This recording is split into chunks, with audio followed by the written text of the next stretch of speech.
We start this episode with the quarter-finals of the European Cup and the first leg against CSKA Moscow at Elland Road, which, as you can see from the results, finished 2-2. Pause and peruse the other results at your leisure.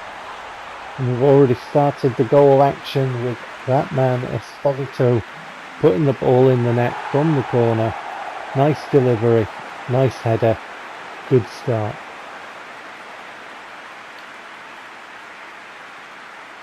Height and depth on that one, and Esposito there to plant his head on it and direct it into the net past the keeper. So we're into the 10th minute now. CSKA Moscow knocking the ball about at the back. We're trying to pressure them, as you can see. So a high ball from them forward, which they pick up on and work it through the midfield. And then one of those where they take the ball from the striker and roll around just like I do, and he dispatches it past our keeper with some authority. It was a good finish. Took it, turned as it bounced, caught it very well, struck it very cleanly. There's voltage on that as it flew past unseen. And then into the 60th minute, so second half. And that's a fine goal. That's a fine. I just really enjoyed that one. It was just the movement of Esposito to take the ball and move it around the defender and then put his foot through it. It was just really nice to score that one. As you can see there, Esposito just taking the ball and moving it around the defender all in one kind of motion. As the ball is played to him here, there it is, away from the defender, sets himself for the strike and finds the corner for 2-1 Leeds United. But we weren't finished, and neither was CSKA Moscow. You always hope to keep a clean sheet at your ground, and it didn't work out that way in this game, obviously. So CSKA Moscow's second goal came like this, and I was very disappointed here because I felt sure that I should really be able to accelerate with Amaral in front of the attacker, and I couldn't. And as I turned to try and pass the ball, you can see it there, he's got in front and he just took the ball. So I was very, very disappointed with that.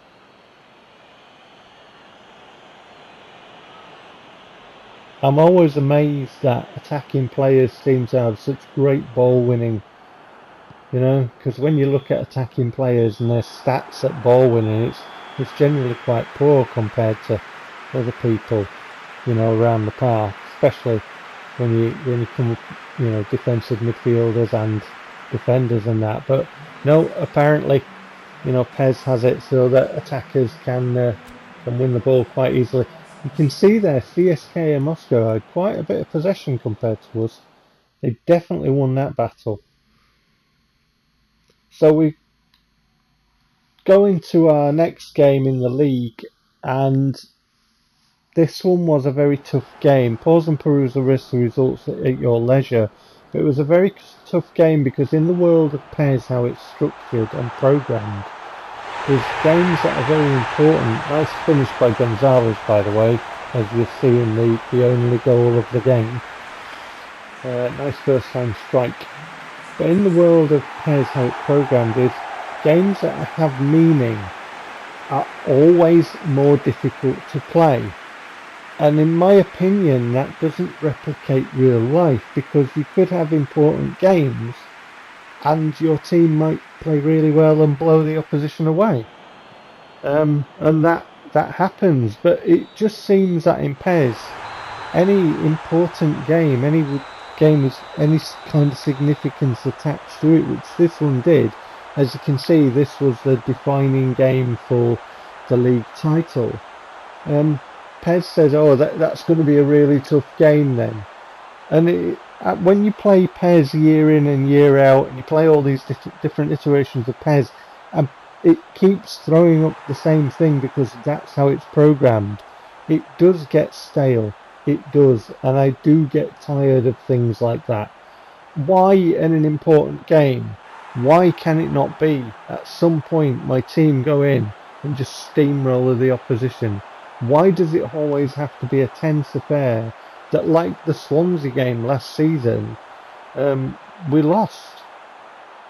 You know, it just, PES just seems to do that every time, and I get tired of it. So that's my little rant about games like this and how PES has been programmed, because it just does not replicate real life. But anyway, you know, moaning aside, you've seen the goal. We won the game, and therefore we won the title because we did steamroller the league. I mean, look at that gap. That is a 20-point gap. That's a bit unreal, but you know, that's how this season went. We blew them away. We absolutely destroyed them.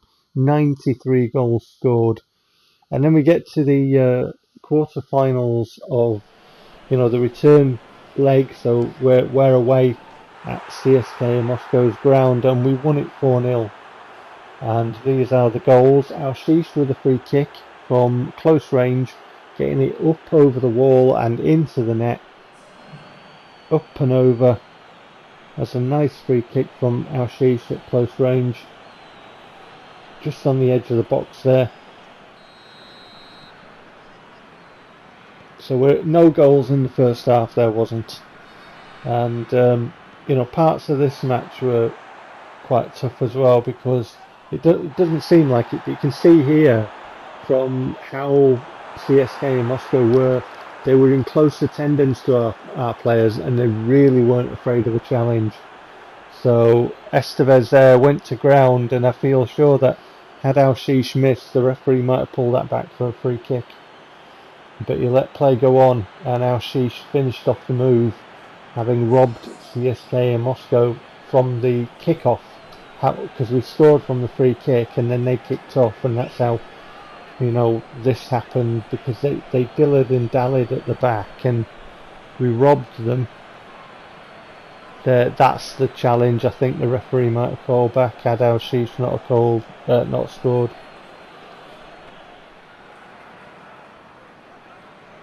And then from the corner, Alshish with the delivery, and there's a bit of a kerfuffle. The ball finds its way to Estevez, and they try to block it as it trickles over the line. Bit of a scrappy goal, that one, but they all count, don't they? You know, you take them any way you can, and that adds to our score, so make it 3-0, and you would imagine that really that's game over now. 3 away goals, none in reply. In the 80th minute, that is game over surely for CSKA Moscow.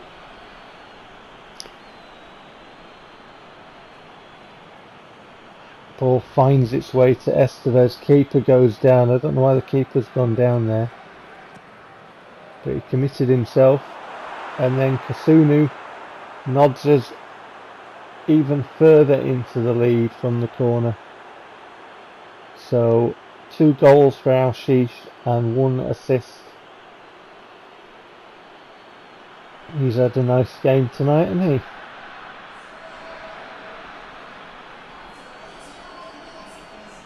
Nice header by Kasunu.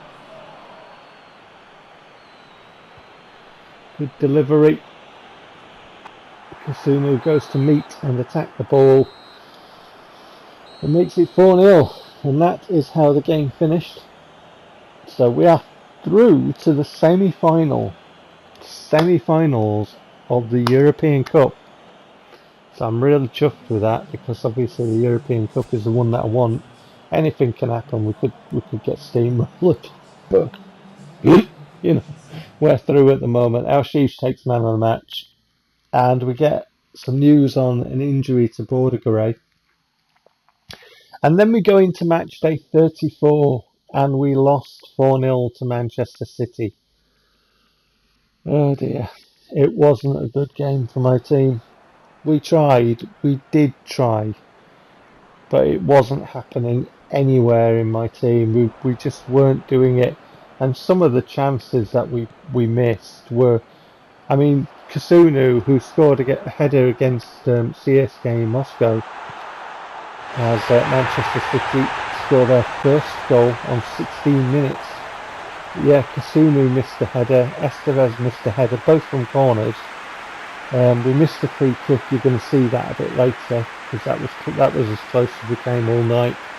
There were other opportunities that we put wide inexplicably, and it just was not happening at all. But Manchester City, they were clinical, and in the Mancunian reign, you know, they compounded our misery of things just not going well to them scoring 4 goals. We had a tough night. Second goal there by Gabriel Jesus. He scores another one a bit later. He ends up man of the match. So 23rd minute. So those were the 2 goals in the first half. It was 2-0 at half time. Jesus getting the right side of Amaral to score. Amaral finds himself the wrong side and can't do anything about it. 67 minutes now, so we can't intercept the ball. We tried, but we couldn't. And Manchester City build and find Jesus again, and Jesus takes the shot. It beats Unsane, comes back off the post, and Phil Foden is there lurking to pick up the rebound and tap it into an empty net with Unsane committed. 3-0.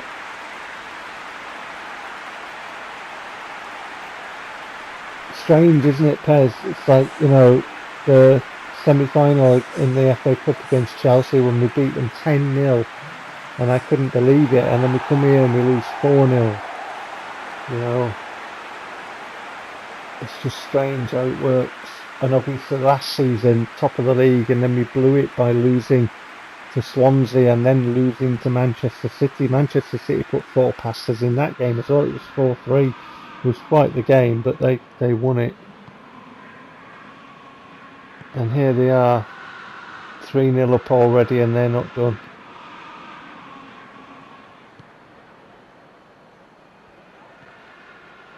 But my team we didn't seem to play well all night, you know. And like I say, some of the misses were just inexplicable. It just was not our night, but it was Manchester City's. So there's Gabriel Jesus scoring his 2nd goal of the night on 75 minutes.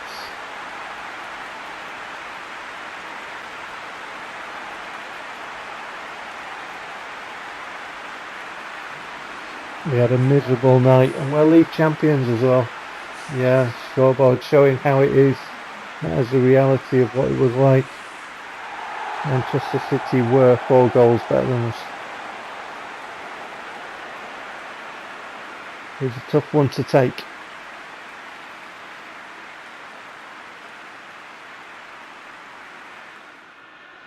So this is our free kick. This is as close as we came all night, off the bar, but unfortunately, as you'll see it here, as we hit the bar, it's good work from our sheets to get it up and over the wall. It doesn't take a deflection at all, but unfortunately it strikes the bar and comes out. And Manchester City were able to clear that, and like I say, we did have chances, but inexplicable misses by players who you wouldn't think would miss in situations. You know, the 2 headers from the corner, for all the world you would have thought they would have gone in, but Estevez put his over and Kasunu put his wide. And you can see we had chances. It was a real sorry night, but if you're not clinical, you will get punished. So there you go, better news. Right, I'll see you for the next one. Take care.